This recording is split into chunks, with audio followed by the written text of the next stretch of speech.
Olá, galerinha do oitavo ano. Estamos iniciando mais uma aula. Hoje estaremos falando sobre as rebeliões na América Portuguesa. Utilizaremos o livro de vocês, Sistema Trilha, páginas 347 a 350. Então, os assuntos abordados é a conjuração no Brasil do século XVIII, a conjuração mineira, os planos dos revoltosos, a figura de Tiradentes e o barroco mineiro. Esses serão os assuntos abordados na aula de hoje.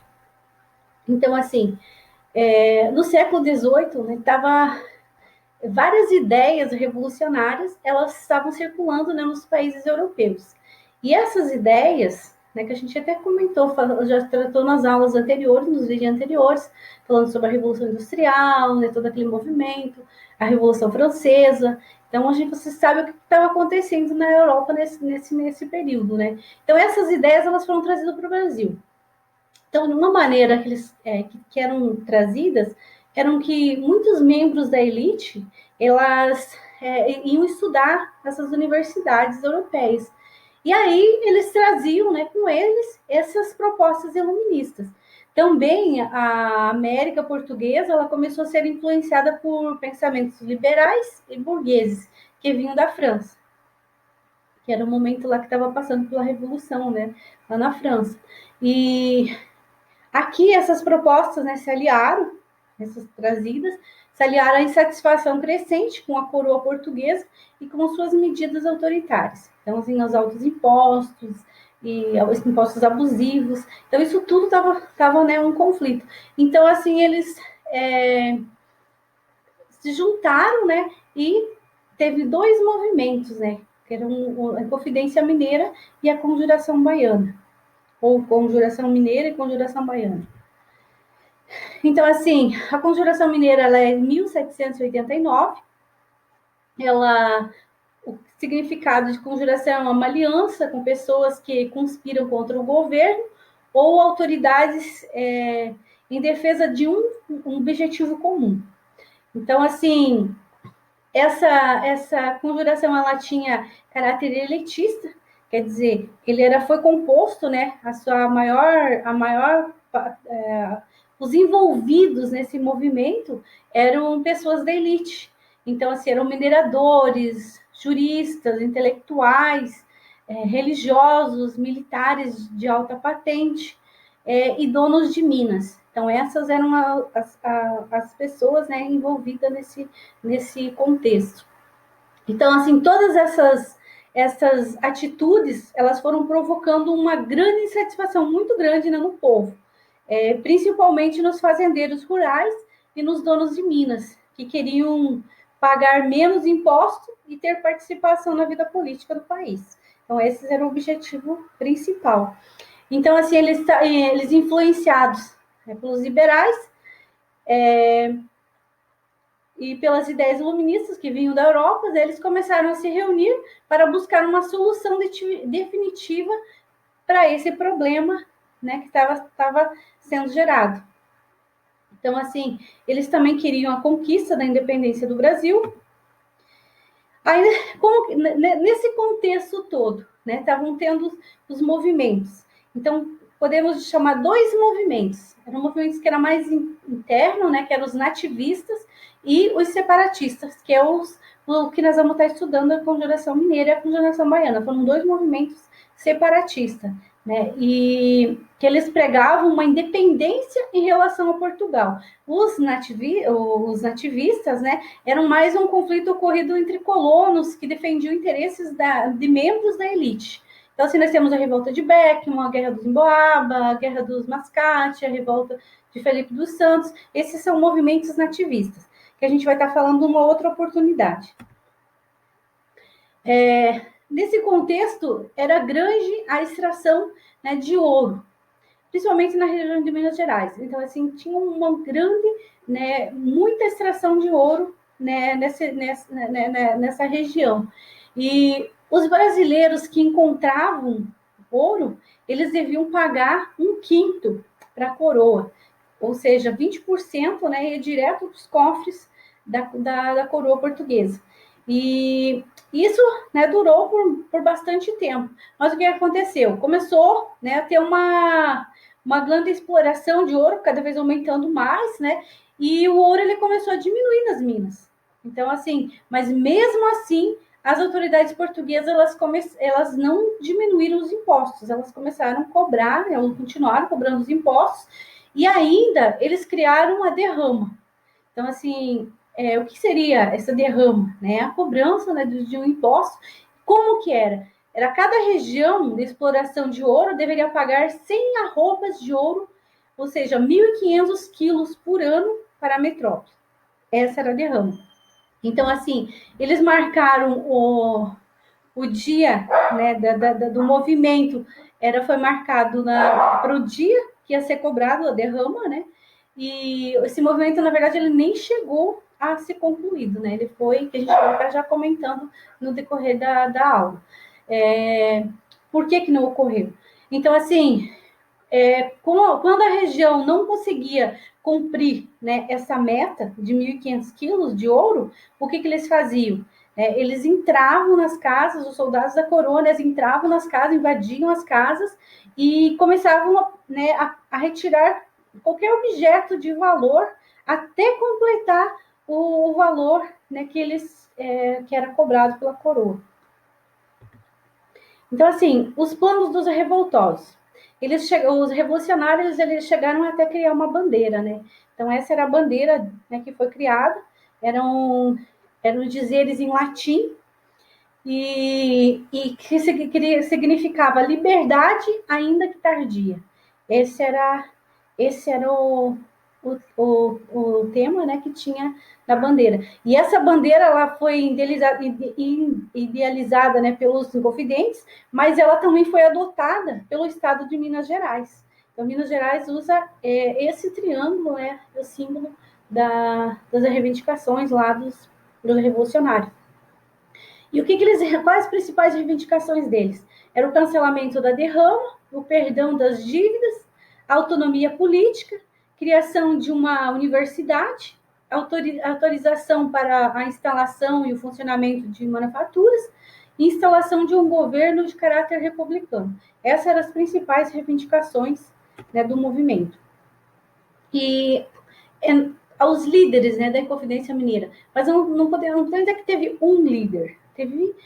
Foi um grupo, né, que se reuniu, né, estavam, né, insatisfeitos, né, com a situação e se reuniram, né, nessa questão. E esse grupo, né, liderado por Joaquim da Silva Xavier, conhecido como Tiradentes. Então, assim, eu creio que muitos não sabem, né, por que Tiradentes. Eu mesmo me perguntava por que Tiradentes, né, esse é o nome dele. E então, assim, Tiradentes, ele teve vários ofícios, né? Ele foi militar, teve várias funções. Perdão, funções. Ele teve trabalhou em várias atividades, né? E uma delas, ele foi dentista. E daí que ele surgiu, ele foi aí ensinado, né, pelo tio dele, e ele trabalhou como dentista. Então, nesse ofício, ele recebeu esse apelido, né, de Tiradentes. Então, além de Tiradentes, eram formados pelos poetas Thomas Antônio Gonzaga, Cláudio Manuel da Costa, o dono de Minas, Inácio de Alvarenga, o padre Rolim, entre outros representantes da elite mineira. Então, assim, esse movimento, né, de Inconfidência Mineira, ele transformou em um símbolo máximo da resistência para os mineiros. Ele nem, né, chegou a se concretizar, mas ele tornou-se um símbolo. E Tiradentes, ele tornou-se um mártir, né? Então, assim, essa aqui nós temos uma imagem, né, da praça de Vila Rica, atual Ouro Preto, onde, né, Tiradentes foi executado. Então, assim, Tiradentes ele foi enforcado no dia 21 de abril de 1789 e em seguida foi decapitado, né? Tem todo aquele processo, como que ele foi dividido, né? E por fim, né? A casa de Tiradentes ela foi destruída e o solo foi salgado. Então, eles queimaram a casa de Tiradentes e ainda onde ali foi queimado, eles colocaram sal, para que nada naquele local viesse a nascer. Então, assim, era um tamanha crueldade e rigidez na execução da pena. Ele tinha um objetivo claro, é de amedrontar a população.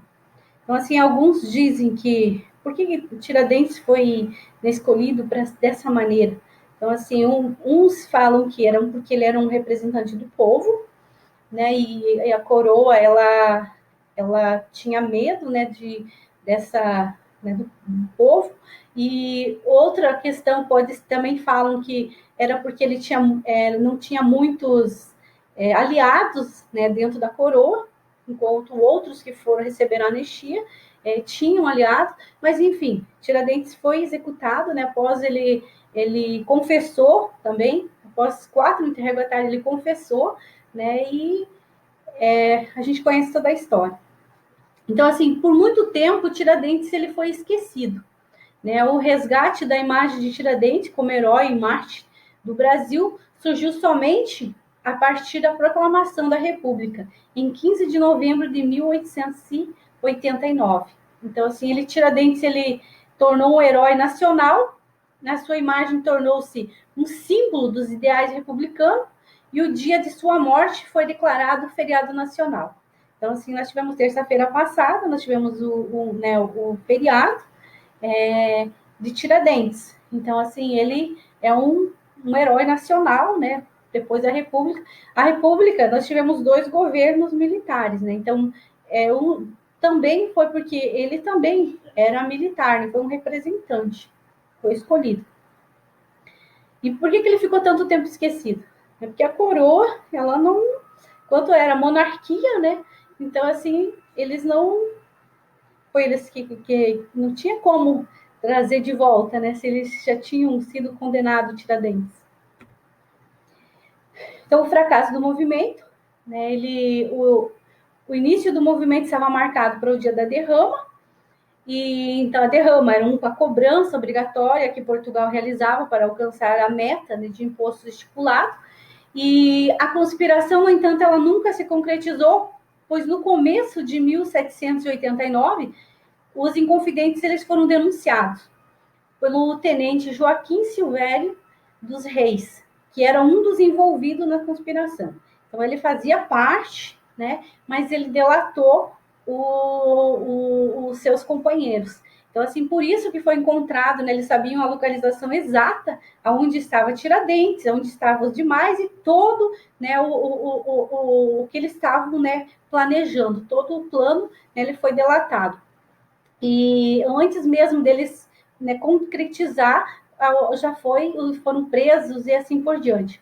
Então, assim, em troca, ele entregou tudo em troca de anistia, que ele tinha impostos atrasados e dívidas de jogos, dívidas enormes com a coroa portuguesa. Ele delatou a conjuração na forma de livrar-se de seus débitos que ele, né, com a coroa. Então, foi por esse motivo, né, que ele foi um traidor do movimento. Então, assim, isso foi sobre a Inconfidência Mineira. Nós vamos estar falando também um pouquinho sobre o Barroco Mineiro, que encontra no livro de vocês, na página 351. A gente vai falar rapidamente, né? Então, assim, a arte barroca, ela surgiu na Europa, entre os séculos 16 e 17, num contexto, assim, que estava bastante instabilidade política, religiosa, né? Estava toda aquela movimentação, né, na Europa. Então, assim, dessa forma, semelhantemente o movimento renascentista, o barroco nasceu dedicando a temas comuns da cultura clássica e da cultura cristã, que acabou se destacando aqui no Brasil. Então, assim, chama-se Barroco Mineiro, a versão peculiar que o estilo barroco desenvolveu no estado de Minas Gerais, Brasil, entre o início do século XVIII e o final do século XIX. O termo usualmente se refere à arquitetura desse período, mas teve expressões importantes também na escultura e na pintura. Então, assim, a gente vai estar falando hoje sobre 2 escultores. que está no livro de vocês, esse que a gente vai se adeter. Então, assim, quais são as principais características desse estilo barroco? Então, assim, ao ver uma escultura ou igreja construída no estilo barroco mineiro, é fácil de identificar quais são as marcas registradas do estilo artístico. Então, assim, geralmente é muita polpa, grandiosidade, uma estrutura muito rica com detalhes em ouro, ornamentos em ouro e, assim, materiais nobres eram sempre comuns nessas construções religiosas. Geralmente, eles até o local, né, da construção era um lugar de destaque. Então, assim, em Minas Gerais, dois detalhes interessantes contribuem para o desenvolvimento de um estilo ainda mais peculiar. O primeiro é a geografia, né? Que eles se localizam entre as montanhas, num vale, e aí a gente pode ver que eles escolheram a parte mais alta, né, para construir a igreja. Quem conhece, eu não conheço ainda Minas Gerais, um dia pretendo conhecer, mas é uma cidade histórica, né? Uma cidade muito linda e de muita riqueza. Então, assim, devido a esse aspecto, os pontos mais altos de cada cidade eram o mais buscado para a construção de templos religiosos mais importantes, que foi o que eu acabei de falar. Essa imagem é da cidade de Ouro Preto, Minas Gerais. E aí a gente vai estar falando sobre Antônio Francisco de Lisboa, mais conhecido como Aleijadinho, que era de 1730 a 1814. Ele era escultor e arquiteto. Ele adornou diversas igrejas, né? Então, as suas obras, elas eram feitas geralmente em madeiras, né? E também pedra-sabão. Os principais materiais usados pelo artista, né, barroco, eram esses dois. E podemos citar algumas obras de Aleijadinho, que até pegou algumas imagens, né? E aqui nós temos algumas obras deles.